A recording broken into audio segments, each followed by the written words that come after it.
ہیں جناب علامہ و مولانا محمد سلیم قادری صاحب۔ من انفسہم، یہ جو خاص نبی ہے، یہ جو اللہ کا پیارا نبی ہے، یہ مومنوں کی جانوں سے بھی زیادہ قریب ہے۔ مومنوں کے جسم سے ان کی جان نکل جائے، ان کا جسم مر جاتا ہے۔ مومنوں کے دل سے محبت مصطفیٰ نکل جائے تو ان کا ایمان مر جاتا ہے۔ تو پتہ چلا جان ہے وہ جہان کی، پتہ چلا جان ہے وہ جہان کی، جان ہے تو جہان ہے، اللہ کی سر تاب قدم شان ہے یہ، انسان ہی انسان، وہ انسان ہے یہ۔ قرآن بتاتا ہے ایمان ہمیں، ایمان یہ کہتا ہے میری جان ہے یہ۔ ایمان کیا کہتا ہے؟ یہ جو اللہ کے نبی ہیں یہ میری جان ہے۔ تو یہ مومنوں کی کیوں نہ جان ہو، اور پھر ان سے محبت کیوں نہ کی جائے؟ بندہ تو اس وقت تک کامل مومن ہی نہیں بنتا جب تک دل میں عشق مصطفیٰ نہ آ جائے۔ اور خود حضور علیہ السلام نے ارشاد فرمایا، حدیث پاک ہے، مسلم شریف کے اندر حدیث پاک موجود ہے، آپ فرماتے ہیں لا یؤمن احدکم حتی اکون احب الیہ من والدہ وولدہ والناس اجمعین۔ کہتے ہیں سبحان اللہ۔ اچھا، یہ جو الفاظ میں نے آپ کے سامنے پڑھے ہیں نا، یہ وہ الفاظ ہیں جنہوں نے لب مصطفیٰ کا بوسہ لیا ہوا ہے۔ اور حدیث پاک اس کو کہتے ہیں جو زبان اطہر سے نکلے لبوں کے بوسے لیتے ہوئے صحابہ کے کانوں میں رس گولے، صحابہ اسے عشق سے مچل کر آگے بیان کرنے لگ جائیں، اسے حدیث مصطفیٰ کہتے ہیں۔ ان الفاظ کی کیا شان ہوگی جو لب مصطفیٰ کو چوم کے نکل رہے ہوں گے؟ آپ فرماتے ہیں لا یؤمن احدکم، اور تم میں سے کوئی بھی شخص مومن ہو ہی نہیں سکتا، کب؟ حتی اکون احب الیہ، جب تک میری ذات اس کے نزدیک سب سے زیادہ محبوب نہ ہو جائے۔ کہتے ہیں سبحان اللہ۔ پھر آگے تخصیص فرمائی حتی اکون احب الیہ، جب تک میں اس کے نزدیک سب سے پیارا نہ ہو جاؤں، جب میں تک اس کے نزدیک میں سب سے زیادہ محبوب نہ ہو جاؤں۔ انسان کے دل میں عموماً والدین کی محبت ہوتی ہے، انسان کے دل میں عموماً اولاد کی محبت ہوتی ہے، انسان کے دل میں عموماً اس کے مال کی محبت ہوتی ہے، انسان کے دل میں عموماً اس کی جان کی محبت ہوتی ہے۔ اللہ کے نبی فرماتے ہیں یہ جان کی محبت تمہیں کام نہ آئے گی، یہ والدین کی محبت تمہیں کام نہ آئے گی، یہ مال کی محبت تمہیں کام نہ آئے گی، یہ اولاد کی محبت تمہیں کام نہ آئے گی۔ اگر چاہتے ہو تمہارا ایمان کامل ہو جائے، اگر چاہتے ہو کہ دنیا میں تمہارا نام ہو جائے، ان سب سے بڑھ کے مجھ سے پیار کرو، اللہ تمہارا مقام بڑھا دے گا۔ کیا فرمایا؟ حتی اکون احب الیہ، جب تک اس کے نزدیک سب سے زیادہ میں محبوب نہ ہو جاؤں، میں والدہ وولدہ والناس اجمعین، جب تک اس کے نزدیک اس کے والدین سے، اس کی اولاد سے اور تمام لوگوں سے بڑھ کر میں اس کے نزدیک محبوب نہ ہو جاؤں، تب تک وہ کامل مومن نہیں ہو سکتا۔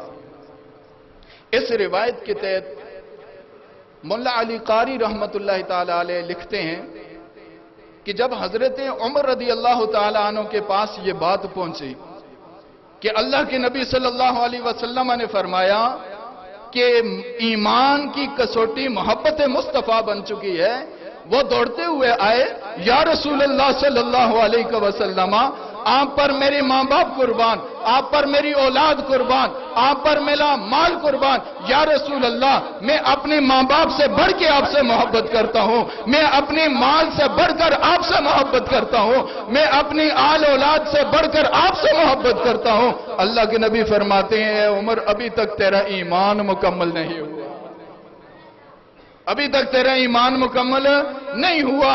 حضرت عمر رضی اللہ تعالیٰ عنہ کھڑے ہو جاتے ہیں، جسم کانپ جاتا ہے، ہاتھ جوڑ کے عرض کرتے ہیں یا رسول اللہ اس جان کی بھی کیا حیثیت جو آپ کے مقابلے میں آئے، یا رسول اللہ میں اپنی جان سے بڑھ کے آپ سے محبت کرتا ہوں۔ اللہ کے نبی فرماتے ہیں اے عمر اب ایمان کامل کرنے میں تو کامیاب ہو گیا ہے، اب تو ایمان مکمل کرنے میں کامیاب ہو گیا ہے۔ تو پتہ چلا محبت مصطفیٰ ایمان کے مکمل کرنے کی دلیل ہے۔ اور یہ جو ہم میلاد پاک مناتے ہیں اس کا مقصد ہی یہی ہوتا ہے کہ لوگوں کے درمیان محبت مصطفیٰ کو بیان کیا جائے، لوگوں کے دلوں میں حضور علیہ السلام کی محبت کو اجاگر کیا جائے۔ یا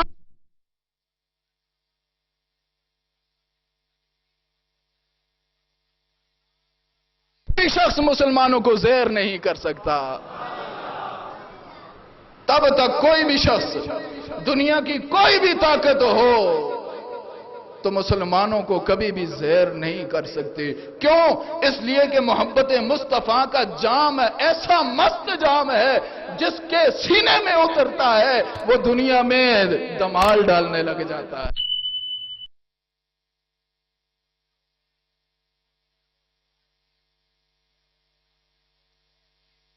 سے اپنے اور پرائے کے اندر کوئی فرق نظر نہیں آتا، جس کو دیکھتا ہے عشق مصطفیٰ میں دیکھتا ہے، جس سے بات کرتا ہے عشق مصطفیٰ کی بات کرتا ہے۔ اگر کسی سے ہم کلام ہوتا ہے تو رسول اللہ کی باتیں کرتا ہے، پھر اس کے دل میں بھی اللہ کے نبی کی ذات ہوتی ہے، اس کی زبان پر بھی اللہ کے نبی کی ذات ہوتی ہے، اس کے کردار میں بھی اللہ کے نبی کی ذات ہوتی ہے۔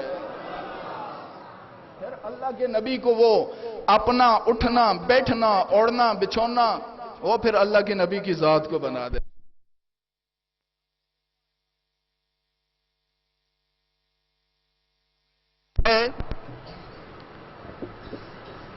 کہ علاقے کے اندر کوئی دو دوست بن جائیں تو پھر ان کا رویہ کیا ہوتا ہے؟ جو سوٹ ایک بنائے گا دوسرے کا بھی وہی سوٹ ہوگا، جو وسکٹ ایک پہنے گا دوسرے کا بھی وہی ہوگا، داڑھی کا جو سٹائل ایک بنائے گا دوسرے کا بھی وہی ہوگا، بالوں کا جو سٹائل ایک بنائے گا دوسرے کا بھی وہی ہوگا۔ کیوں؟ اس لیے کہ وہ دونوں ایک دوسرے کی محبت میں گم ہو چکے ہیں، دونوں ایک دوسرے کی محبت میں محو ہو چکے ہیں۔ اور جو رسول اللہ سے محبت کرے، جو اللہ کے نبی سے محبت کرے اور اللہ کے نبی کا رنگ اس پر نہ چڑھے کہ ابھی تک میں محبت سے خالی ہوں، ابھی تک صرف محبت کا دعوے دار ہوں۔ ہاں رسول اللہ کا رنگ چڑھ جائے، جب رنگ مصطفیٰ چہرے سے آیا ہو جائے، جب رنگ مصطفیٰ بدن سے آیا ہو جائے، جب رنگ مصطفیٰ زبان سے آیا ہو جائے تو پھر آنکھیں بند کر کے کہے یا رسول اللہ میں آپ کا چاہنے والا ہوں، یا رسول اللہ تیرے چاہنے والوں کی خیر، سب غلاموں کا بھلا ہو، سب کریں طیبہ کی سے۔ پھر یہ کہے کہ یا رسول اللہ اب میں کرنے والا ہوں، اب میں آپ سے محبت کرنے والا ہوں، اب میں آپ سے عشق کرنے والا ہوں۔ اور پھر صحابہ کرام کو دیکھیں ذرا کہ وہ حضور علیہ السلام سے کیسے مودت فرمایا کرتے تھے۔ صحابہ کرام حضور علیہ السلام سے صرف محبت نہیں مودت فرمایا کرتے تھے۔ اس کی مثال آپ صحابہ کرام کی جتنے صحابہ کرام ہیں آپ ان کی تاریخ اٹھا کر پڑھیں، آپ کو پتہ چل جائے گا۔ آپ یہ بھی پڑھیں گے کہ میدان احد کے اندر ہیں، حضور علیہ السلام کو کافروں نے چاروں طرف سے گھیرا ہوا ہے، تیر مار رہے ہیں۔ حضرت قتادہ دیکھتے ہیں کہ اللہ کے نبی کی طرف تیر آ رہا ہے، روکنے کے لیے ڈھال نہیں، مبارک تیر کے آگے کر لیتے ہیں۔ ذرا کہہ دیں سبحان اللہ۔ اپنا چہرہ مبارک، جسم کا سب سے حسین حصہ جس کو بندہ ہر وقت سجاتا ہے، جس کو ہر وقت بندہ سنوارتا ہے، حضرت قتادہ کے پاس ڈھال نہیں،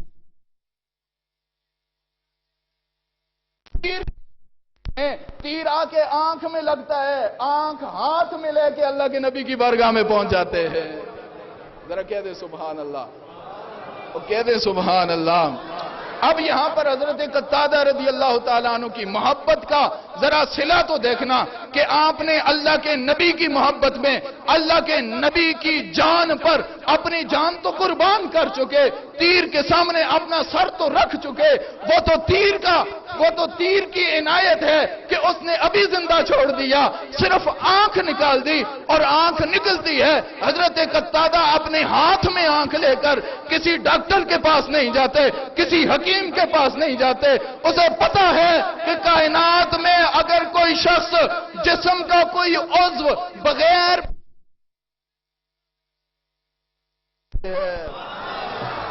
کیا ہو گیا جی ہے، ویسے اس کے بغیر بھی میری آواز باہر تک آ رہی ہے انشاءاللہ ہے کہ غوث پاک کا غلام ہے انشاءاللہ۔ ہاتھ میں آنکھ لی، اللہ کے نبی صلی اللہ علیہ وسلم کی بارگاہ میں پہنچ گئے۔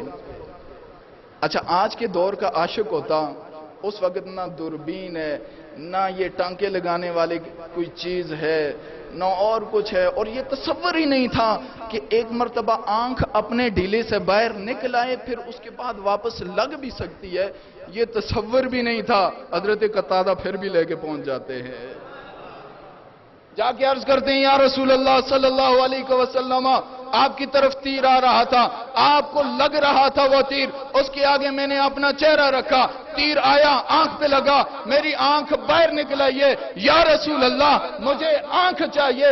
اللہ کے نبی فرماتے ہیں اے قتادہ میں تجھے یہ کہتا ہوں یہ تجھے آنکھ چاہیے یا اس کے بدلے میں تو جنت حاصل کرنا چاہتا ہے؟ حضرت قتادہ کا ایمان تو دیکھیں، عرض کرنے لگے یا رسول اللہ جنت تو آپ کے قدموں کا صدقہ ہے، وہ تو مل کر ہی رہنی ہے، میں دنیا والوں کو دکھانا چاہتا ہوں ہماری جب آنکھیں جدا ہوتی ہیں ہم کہیں اور نہیں رسول اللہ کی بارگاہ میں جاتے ہیں، میں تو دنیا والوں کو